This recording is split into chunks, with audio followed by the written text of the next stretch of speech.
கர்த்தருடைய பரிசுத்த நாமத்துக்கு மகிமை உண்டாவதாக. இந்த நாளிலே தானியேல் புத்தகம் 1வது அதிகாரத்திலிருந்து நாம் தொடர்ந்து வேத பாடத்தை நாம் கற்றுக்கொள்ள இருக்கிறோம். ஜெபத்தோடு நாம் அதை ஆரம்பிப்போம். இரக்கமுள்ள எங்கள் பரலோகத்தின் பிதாவே, உமக்கு நாங்கள் நன்றி செலுத்துகிறோம். பரிசுத்த தேவனே, நாங்கள் இந்த தானியேல் புத்தகத்தை தியானிப்பதற்காக நாங்கள் ஆரம்பித்திருக்கிறோம். பரலோக தேவன் தாமே இந்த புத்தகத்தில் இருக்கிற மறைபொருட்களையும் இதில் இருக்கிற சத்தியங்களையும், சபைக்கு வேண்டிய எல்லா விதமான வார்த்தைகளையும், சபைக்கு வேண்டியதான உபதேசங்களையும் தெளிவுகளையும் இந்த தானியேல் புத்தகத்திலிருந்து நாங்கள் அறிந்து கொள்ள எங்கள் மனக்கண்களை கர்த்தர் திறந்தருளும். நாங்கள் ஆண்டவரே ஸ்தோத்திரம், இவைகளை அறிந்து கொண்டு அதற்கேற்றபடி எங்களுடைய விசுவாச வாழ்க்கை நாங்கள் அமைத்துக்கொள்ள கிருபை செய்யும். இதை ஆண்டவரை பார்த்து கேட்கிற ஒவ்வொருவரையும் உம்முடைய திருசமூகத்தில் ஒப்புக் கொடுக்கிறேன். உம்முடைய புரிந்து கொள்ளுதலின் ஆவிக்கு அவர்களை ஒப்புக் கொடுக்கிறேன். ஆமேன். ஸ்தோத்திரம். தேவ கிருபை இருக்கட்டும். இயேசுவின் மூலம் பிதாவே, ஆமேன். கர்த்தர் நல்லவர். ஆண்டவராகிய இயேசு கிறிஸ்துவின் நாமத்தினாலே உங்கள் யாவரையும் அன்பாக வாழ்த்துகிறேன், உங்களை வரவேற்கிறேன். தானியேல் புத்தகத்தை நாம் தியானிக்க ஆரம்பித்திருக்கிறோம். அதனுடைய முதல் அதிகாரத்தில் சிலவற்றை நாம் கடந்த 2 தினங்களில் நாம் சிந்தித்தோம். அந்த முதல் அதிகாரத்தில் வருகிறதான அந்த சிறை இருப்பு, தானியேலும் அவனுடைய 3 தோழர்களும் எவ்விதமாக இந்த பாபிலோன் தேசத்தில் வந்து அவர்கள் சேர்ந்தார்கள் என்பதை குறித்து முதலாவது பார்ட்டில் நாம் அதை சிந்தித்தோம், சொல்லிக் கொடுத்தோம். இரண்டாவதாக இந்த தானியேல் புஸ்தகத்தினுடைய முக்கியமான நோக்கங்கள் என்ன என்பதை குறித்து கடந்த வீடியோவில் அதை நீங்கள் பார்த்துருப்பீங்க. இன்றைக்கு இந்த 1ஆம் அதிகாரத்தில் இருக்கிற பெயர்களை குறித்தும் அதன் பிறகு வேறு ஒரு சில காரியங்களை குறித்து நாம் இன்றைக்கு தியானிக்க இருக்கிறோம். தானியேல் புஸ்தகம் அதில் வித்தியாசமான பெயர்கள் வருகிறது நம்ம பார்க்கிறோம். பாருங்க, 6வது வசனத்தில் வாசிக்கும் பொழுது, அவர்களுக்குள் யூதா புத்திரராகிய தானியேல், அனனியா, மீஷாவேல், அசரியா என்பவர்கள் இருந்தார்கள். 4 வாலிபர்களை குறித்து சொல்லப்பட்டிருக்கிறது. இந்த 4 பேரும் எப்படிப்பட்டவர்கள் என்று 3வது வசனத்தில் சொல்லப்பட்டிருக்கிறது. அவர்கள் ராஜ குலத்தை சேர்ந்தவர்கள், துரைமக்கள், மாசில்லாதவர்கள், அழகானவர்கள், ஞானத்தில் தேறினவர்கள், அறிவில் சிறந்தவர்கள், கல்வியில் நிபுணர், ராஜாவின் அரண்மனையிலே சேவிக்க திறமையான வாலிபர்கள் என்று அவருடைய குவாலிஃபிகேஷன், ப்ரீ குவாலிஃபிகேஷன் சொல்லப்பட்டிருக்கிறது. அவர்களை இன்னும் நல்ல சிறந்தவர்களாக, ராஜாவின் அரண்மனையில் நின்று சேவிக்கக்கூடிய ஒரு தகுதி படைத்தவர்களாக மாற்றுவதற்காக அவர்களுக்கு ஒரு 3 வருடம் ஒரு ட்ரைனிங் கொடுக்க வேண்டும். அந்த 3 வருட ட்ரைனிங்காக அவர்கள் அஸ்பேனாஸ் என்கிறதான ராஜாவினுடைய ஒரு பிரதான ஒரு மந்திரிடத்தில் நியமிக்கப்படுகிறதை குறித்து அங்கே சொல்லப்பட்டிருக்கிறது. அதில் அநேகர் இருந்தாங்க. யூதர்களிலும் அநேகர் உண்டு. நேபுகத்நேச்சர் ராஜா மற்ற நாடுகளிலிருந்து பிடித்து கொண்டு வந்ததான அநேக வாலிபர்களும் அதில் இருந்திருக்கக்கூடும். இப்படி இவர்கள் எல்லாரும் இருந்தாலும் கூட இந்த 4 பேரை பற்றி மட்டும்தான் முக்கியமாக இந்த வேத புத்தகத்தில் நம்ம பார்க்க முடிகிறது. அந்த 4 பேருடைய பெயர்கள் மட்டும்தான் எழுதப்பட்டிருக்கிறது. அநேகம் இருக்கும் பாருங்கள். ஸ்தோத்திரம். அதில் குறிப்பாக பாருங்கள், 13வது வசனத்தில், எங்கள் முகங்களையும் ராஜபோஜனத்தில் புசிக்கிற வாலிபருடைய முகங்களையும் ஒத்துப்பாரும். அப்போது இன்னும் அநேகர் இருக்கிறாங்க அப்படின்னு அது அர்த்தமாகிறது. 15வது வசனம், 10 நாள் சென்ற பின்பு ராஜபோஜனத்தை புசித்த எல்லா வாலிபரை பார்க்கலும் இந்த 4 பேருடைய முகம் களையுள்ளதாயும் சரீரம் புஷ்டியுள்ளதுமாக இருந்தது. அப்போது 4 பேரை தவிர இன்னும் அநேகர் உண்டு. 20வது வசனம், ஞானத்துக்கும் புத்திக்கும் அடுத்த எந்த விஷயத்தில் ராஜா அவர்களை கேட்டு விசாரித்தானோ அதிலே தன் ராஜ்யம் எங்குமுள்ள சகல சாஸ்திரிகளிலும் ஜோசியரிலும் அவர்களை 10 மடங்கு சமர்த்தராக கண்டான் என்று எழுதப்பட்டிருக்கு. அப்போ அநேகர் அதில் ட்ரைனிங்கில் வர்றாங்க. அதில் இந்த 4 பேரை பற்றி மட்டும் சொல்லப்பட்டிருக்குது. இன்றைக்கு இந்த 4 பேருடைய பெயர்களும் அந்த பெயர்களுக்கு விளக்கங்கள் பார்க்கிறோம். அதில் ஏன் அந்த விளக்கங்களை பார்க்கிறோம் என்றால், அவர்களுக்கு அவருடைய இயற்பெயர் அப்படின்னு சொல்லுவாங்க. எபிரேய தேசத்தில், அந்த இந்தியா தேசத்தில் அவர்களுக்கு கொடுக்கப்பட்ட எபிரேய பெயர்கள் என்ன அப்படின்னு பார்க்கும்போது, ஒன்று தானியேல், இன்னொன்று அனனியா, இன்னொன்று மிஷாவேல், இன்னொன்று அசரியா. இப்படி இந்த 4 பெயர்கள் கொடுக்கப்பட்டிருக்குது. ஆனால் அங்கு அவர்கள் அந்த அஸ்பேனாசின் இடத்துல ஒப்பு கொடுக்கப்பட்ட பொழுது 7வது வசனத்தில் பெயர் மாற்றம் கொடுக்கறது நம்ம பார்க்குறோம். தானியேலுக்கு பெல்தெஷாத்சார் என்றும், அனனியாவுக்கு ஷாத்ராக் என்றும், மிஷாவேலுக்கு மேஷாக் என்றும், அசரியாவுக்கு ஆபேத்நேகோ என்றும் பெயர்கள் கொடுக்கப்படுகிறது. இது எளிதாக நம்முடைய வாயில் வருகிறது. Shadrach, Meshach, Abednego. Hananiah, Mishael, Azariah என்கிற பெயர் எளிதாக நம்முடைய வாயில் வருவது கிடையாது. ஏனென்றால் தானியேல் இந்த புத்தகத்தை எழுதும் பொழுது அந்த 3 வாலிபர்களுடைய பெயர்களையும் அவர் அந்த மாற்றப்பட்ட பெயர்களை அவர் கொடுக்கவில்லை. சாத்ராக், மேஷாக், ஆபேத்நேகோ என்றுதான் எழுதி கொண்டு வந்தார் என்று நம்ம பார்க்கிறோம். ஆனால் தானியேல் தன்னுடைய பெயரை எல்லா இடங்களிலும் தானியேல், தானியேல், தானியேல், தானியேல் ஆகிய நான் என்று தான் எழுதியிருக்கிறார். எனவே இந்த பெயர்கள் இந்த இடத்துல மாற்றப்பட்டதை குறித்து நாம் கொஞ்சம் பார்த்துவிட்டு அடுத்த பகுதிக்கு நாம் செல்லுவோம். ஏனால் இந்த பெயர்களை பார்க்கும் பொழுது சிலருக்கு ஒரு விருப்பம் ஏற்படலாம். அந்த பெயர்கள் என்ன அர்த்தத்தை கொடுக்கிறது என்பதை குறித்து அறிந்து கொள்ள நீங்கள் ஒருவேளை ஆவலாக இருப்பீர்கள். அதனால் அதனுடைய அர்த்தத்தை உங்களுக்கு நான் சொல்லிவிட்டு அடுத்த பகுதியில் நம்ம கடந்து செல்ல இருக்கிறோம். பாருங்கள், முதலாவது தானியேல். தானியேல் என்றால் தேவன் என் நியாயாதிபதி என்று அர்த்தம். God is my judge. El அப்படின்னாலே தேவன், தான் அப்படின்னா நியாயம், அது பெயர் சொல்லாக வரும் பொழுது நியாயாதிபதி என்றது வருகிறது. எனவே அந்த தானியேல் என்கிற பெயரினுடைய அர்த்தம் தேவன் என் நியாயாதிபதி. சரி, அதனால ஒரு பெயராக தானே இருக்கிறது. அனனியா அப்படின்னு சொன்னால் கர்த்தர் கிருபை உள்ளவர். Yahweh is gracious. Yahweh is gracious, கர்த்தர் கிருபை உள்ளவர். என மிஷாவேல் என்கிற வார்த்தைக்கு அர்த்தம். அனனியா என்கிற வார்த்தைக்கு அர்த்தம். மூன்றாவதாக மிஷாவேல், தேவனை போல, as God is, தேவனை போல அப்படின்னு அர்த்தம் மிஷாவேல். அசரியா, தேவ உதவி பெற்றவன், helped by God, தேவ உதவி பெற்றவன், helped by God. அசரியா. இது நல்ல பெயர்கள். எபிரேய தேசத்தில், யூதேய தேசத்தில் இருக்கும் பொழுது அவர்களுக்கு போடப்பட்ட எபிரேய பெயர்கள் அவர்கள் ஆராதித்த அந்த தேவனோடு கூட சம்பந்தப்பட்டு அவர்களுக்கு அந்த பெயர்கள் வைக்கப்பட்டது. இந்த பெயர்களை அந்த அஸ்பெனாஸ் மாற்றுகிறான். மாற்றி என்ன பெயர் கொடுத்தான்? முதலாவது தானியேலுக்கு பெல்தெஷாத்சார் என்கிற பெயரை கொடுக்கிறான். பெல்தெஷாத்சார் என்று சொல்லலாம், பெல்தெஷாத்சார் என்றும் அதை சொல்லலாம். அதனுடைய அர்த்தம் என்னவென்று சொன்னால், பேல் ராஜாவை காப்பாற்று அப்படின்னு அர்த்தம். பேல் ராஜாவை பாதுகாத்துக்கொள் அப்படின்னு அர்த்தம்.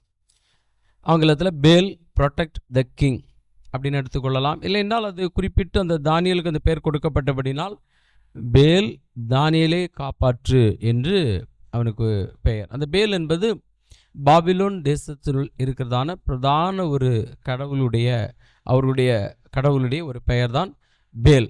அந்த பெயரோடு சம்பந்தப்பட்டு தானியேலுக்கு அந்த பெயர் கொடுக்கப்பட்டது. அடுத்தபடியாக அனனியாவுக்கு ஷாத்ராக் அப்படின்ற ஒரு பெயர் கொடுக்கப்பட்டது. ஷாத்ராக் அப்படின்னு சொன்னால் ஆகு என்ற தெய்வத்தின் ஆணை, கமாண்ட் ஆஃப் ஆகு. ஆகு என்கிற தெய்வத்தின் ஆணை, கமாண்ட் ஆஃப் ஆகு. அதுவும் அந்த பாபிலோன் தேசத்தின் ஒரு கடவுளுடைய பெயர். அந்த கடவுளுடைய ஆணை அப்படின்ற பெயர் அவனுக்கு கொடுக்கப்பட்டிருக்கிறது. மூன்றாவதாக மிஷாவேலுக்கு மேஷாக் என்கிற பெயர் தாஸ்பெனாஸ் மூலமாக கொடுக்கப்படுகிறது. அது ராஜாவின் விருந்தாளி அப்படின்னு அர்த்தம். கெஸ்ட் ஆஃப் எ கிங், ஒரு ராஜாவின் விருந்தாளி அப்படின்னு சொல்லிட்டு கொடுக்கப்பட்டிருக்கிறது. நான்காவதாக அசரியாவுக்கு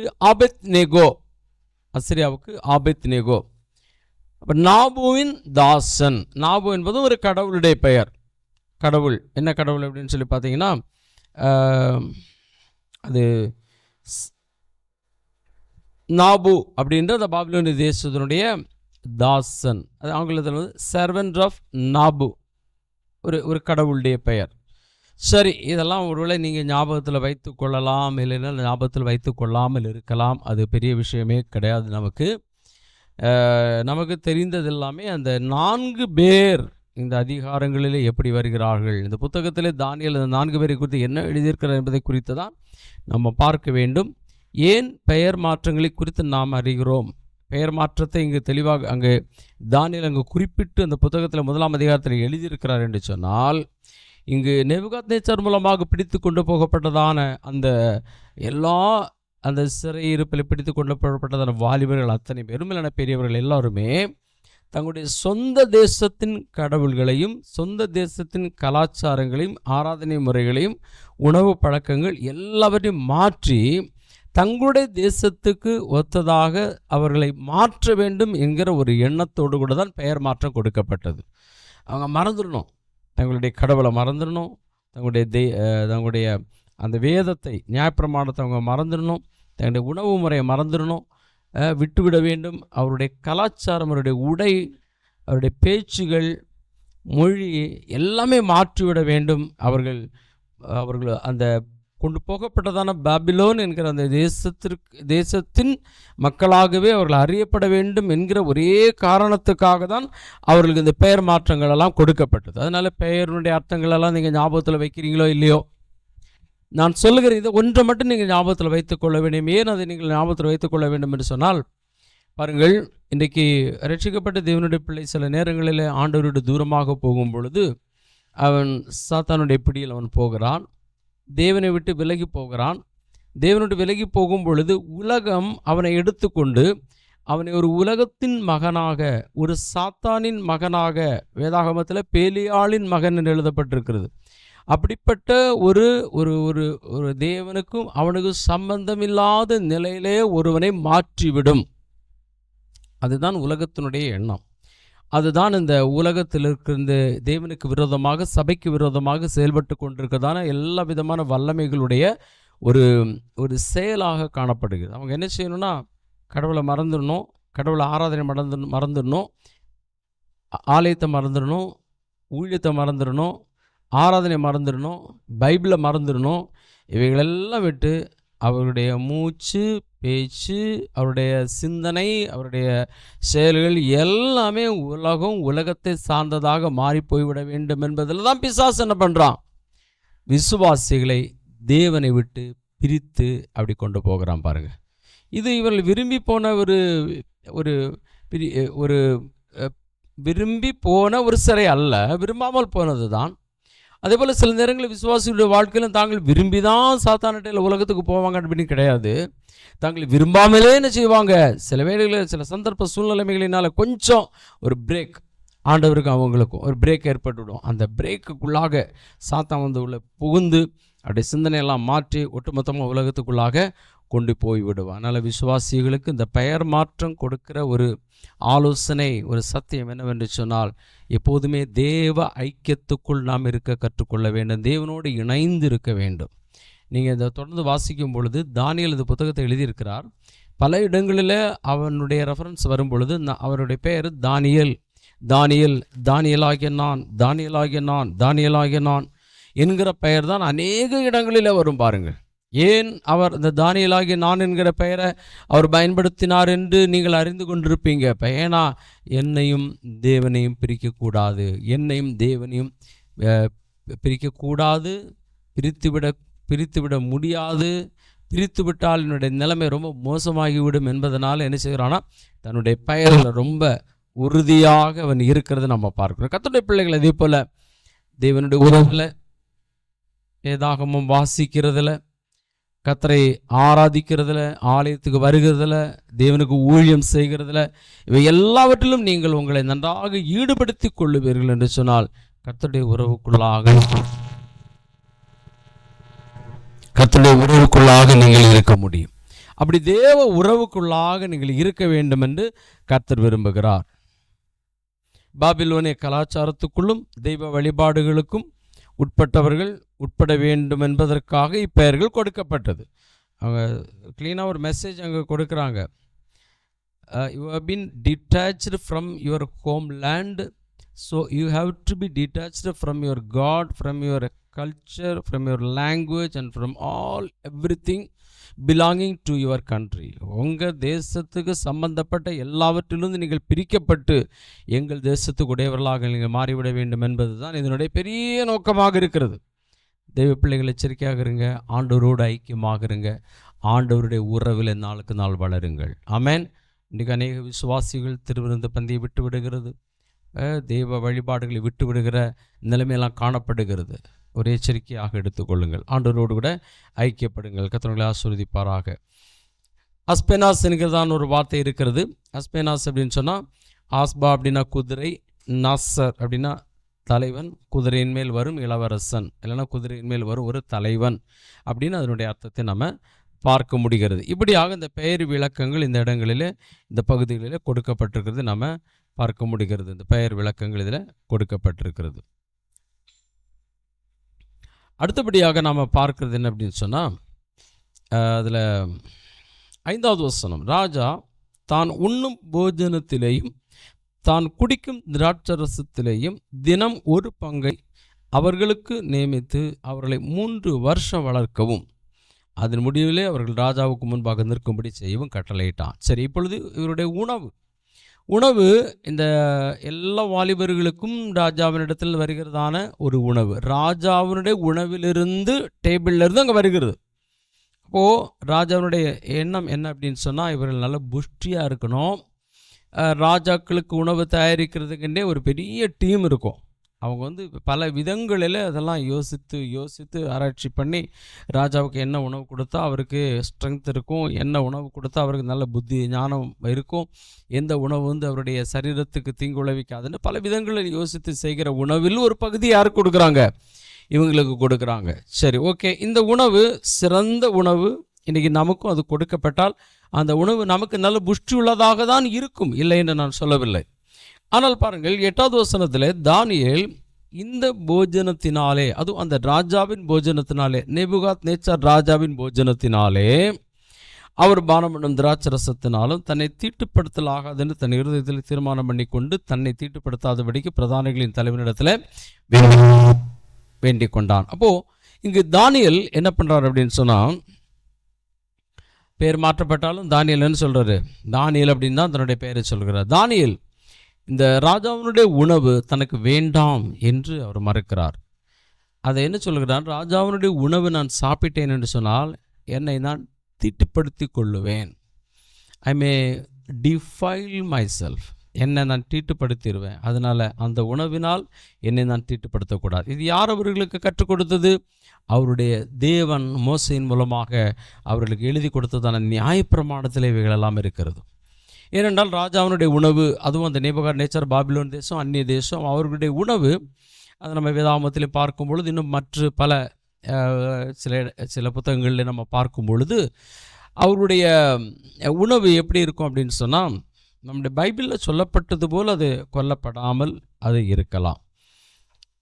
அதில் 3 காரியம் பாருங்கள். ஒன்று, இவைகள்லாம் ஏத்ராம் புஸ்தகம், லேவியராம புஸ்தகம், உபாகம புஸ்தகத்தில் இவைகள்லாம் எழுதப்பட்டிருக்குது. இஸ்ரவேலர்களுடைய உணவுகள் பழக்க வழக்கங்கள் கொடுத்து அங்கே எழுதப்பட்டிருக்குது. அதில் 3 காரியத்தை பார்க்க முடியும். ஒன்று, தேவன் தடை செய்ததான உணவுகள் ராஜாவினுடைய உணவில் இருக்கலாம். ஏன்னா ஆண்டவர் பழைய ஏற்பாட்டில் மோசையின் மூலமாக இஸ்ரவேல் மக்களுக்கு சொல்லும் பொழுது சொல்லுகிறார், என்னென்ன மிருகங்களை தான் நீங்கள் சாப்பிடணும், என்னென்ன மிருகங்களை நீங்கள் சாப்பிடக்கூடாது அப்படின்னு சொல்லிட்டு 11ஆம் அதிகாரத்தில், லேவியராகமும் 11ஆம் அதிகாரத்தில் அவர் சொல்லி வைத்திருக்க பார்க்கிறோம். லேவியராகமும் 11ஆம் அதிகாரம்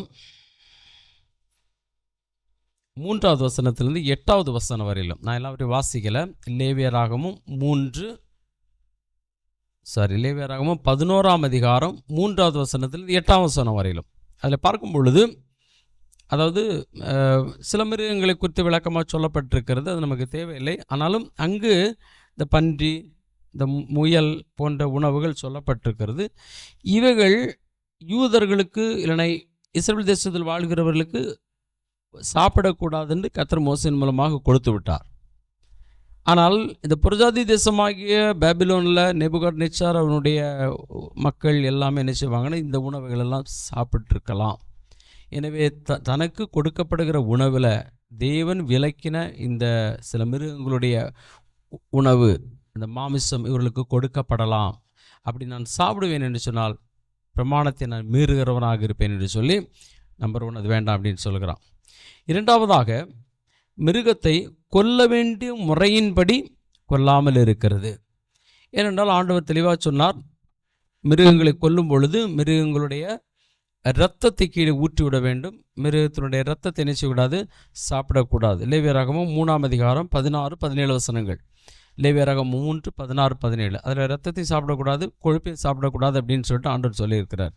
அப்போது அது மட்டும் இல்லை, அது கொல்லப்பட வேண்டியது. கழுத்தை அறுத்து ரத்தத்தை கீழே ஊற்றணும், கொஞ்சம் பலிபீடத்தில் தெளிக்கணும், அந்த மாதிரி தான் அங்கே பண்ண சொல்லியிருக்காங்க. அப்போது மிருகங்கள் கொல்லப்படுகிற முறையும் அந்த மிருகங்களுடைய இரத்தமும் கொழுப்பும் சாப்பாட்டில் சேர்க்கக்கூடாது என்று ஆண்டவர் சொல்லியிருக்கிறார். ஆனால் இவர்களுடைய உணவில் இரத்தத்தோடு கூட அவர்கள் என்ன செய்யலாம், அவர்கள் சாப்பிட்டிருக்கலாம். ஏன்னா அந்த காலத்தில் அவர்களுக்கு அப்படிப்பட்ட பழக்கங்கள் இருந்தது.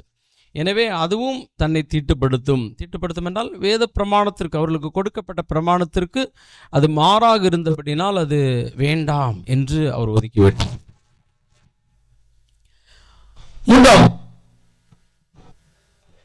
மூன்றாவதாக ராஜாவுடைய உணவில், இல்லைன்னா அந்த புறஜாதி மக்களுடைய உணவில் விக்கிரகங்களுக்கு படைக்கப்பட்ட உணவுகள் அவர்களுக்கு வந்திருக்கலாம். விக்கிரகங்களுக்கு, ஏன்னா அவங்க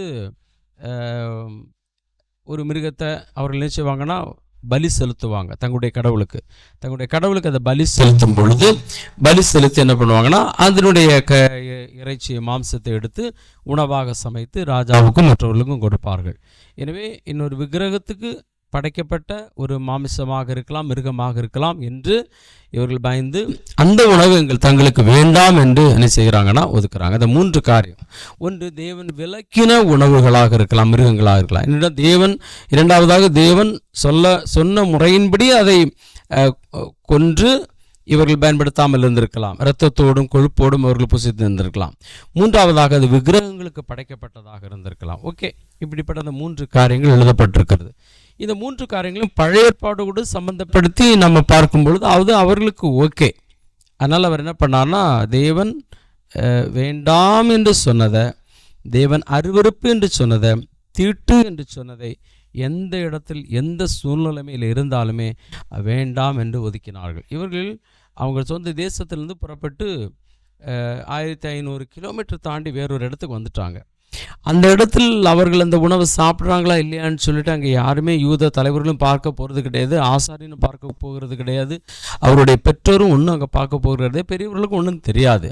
ஆனால் இவங்க ஒரே ஒரு நபருக்கு மட்டும் பயந்தாங்க, அவர்கள் தேவனுக்கு மட்டும் பயந்தாங்க. தேவன் தங்களை பார்க்கிறார், தேவன் தங்களுடைய நடை, உடை, பாவனை, தங்களுடைய உணவு, தங்களுடைய பழக்க வழக்கம், மொழி எல்லாவற்றையும் பார்க்கிறார் என்கிறதான அந்த ஒரு எண்ணத்தை மட்டும் மனதிலே கொண்டிருந்தவர்களாக இருந்தபடினால அவர்கள் கர்த்தருக்கு பயந்தார்கள், வேத பிரமாணத்துக்கு பயந்தார்கள். அன்பு தேவனுடைய பிள்ளையே, இன்றைக்கு நீங்கள் கர்த்தருக்கு பயப்படுகிறீர்களா, வேத பிரமாணத்துக்கு நீங்கள் பயப்படுகிறீர்களா? கர்த்தர் வேதத்தில் சொன்ன காரியங்கள் உங்களுடைய வாழ்க்கையில் அது என்னென்ன வேண்டாம் என்று சொன்னாரோ அவைகளை நீங்கள் செய்கிறீர்களா?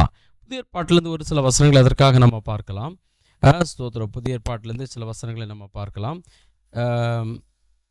மத்தேயு சுவிசேஷம் 15ஆம் அதிகாரம் 1-2 வசனங்களை வாசிக்கும் பொழுது, மத்தேயு 15ஆம் அதிகாரம் 1-2 வசனங்களை வாசிக்கும் பொழுது, அங்கு இயேசு கிறிஸ்துவினுடைய சீஷர்கள் கை கழுவாமல் அவர்கள் சாப்பிட்டதை குறித்து அங்கிருந்ததான வேதபாரகரும் பரிசேயரும் இயேசுவினத்தை கம்ப்ளைண்ட் பண்ணுறாங்க. என்ன சீஷர்கள்லாம் கை கழுவாமல் சாப்பிட்றாங்க, நீங்கள் சொல்ல மாட்டீங்களா அப்படின்னு சொல்லிட்டு கேட்குறாங்க. ஆண்டவர் என்ன செய்கிறாருன்னா, அதற்கு பதிலாக 17-20 வரையிலையும் சொல்லுகிறார். 17-20 வரையிலும் அதற்குரிய ஒரு ஒரு ஒரு விளக்கத்தை சொல்லுகிறார். என்ன சொல்லுகிறார்? 15ஆம் அதிகாரம் 17-20 வரையிலும் அவர் சொல்லுகிறார் பாருங்க. வாய்க்குள்ளே போகிறதெல்லாம் வயிற்றில் சென்று ஆசன வழியாய் கழிந்து போம் என்பதை நீங்கள் இன்னும் அறியவில்லையா?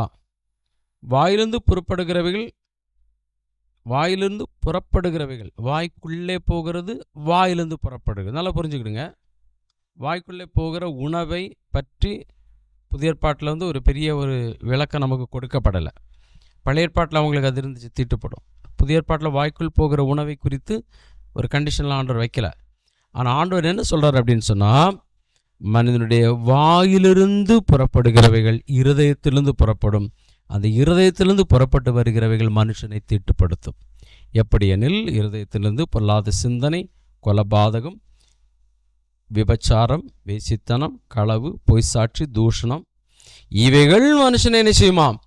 தீட்டுப்படுத்தும். கை கழுவாமல் சாப்பிடுகிறது மனுஷனை தீட்டுப்படுத்தாது. அப்போ ஆண்டவர் புதிய ஏற்பாட்டில் என்ன நமக்கு சொல்லிக் கொடுக்குறார்? இயேசு சொன்னது என்ன சொல்லியிருக்கிறார் அப்படின்னு சொன்னால், நீங்கள் சாப்பிடுகிற உணவு பற்றி உங்களுக்கு சொல்லலை, பட்டு உங்களுடைய இருதயம் சரீரம் எப்பொழுது தீட்டுப்படும் என்று சொன்னால், இந்த எழுதப்பட்ட காரியங்கள், அந்த வாசத்தில் 17-18 இந்த வசனங்களில் சொல்லப்பட்டவைகள் உங்களுடைய வாழ்க்கையில் இருக்குமானால் உங்கள் வாழ்க்கை டிஃபைல், தீட்டாக மாறிவிடும் என்று ஆண்டவர் சொல்ல. எனவே கர்த்தருடைய பிள்ளைகள், இவைகள் நம்முடைய வாழ்க்கையில் வராத அளவுக்கு நம்மை காத்து கொள்ள வேண்டும் என்று சொல்ல. எந்த இடத்துல இருந்தாலும் சரி நாம் அதை பத்திரமாக காத்துக்கொள்வோம்.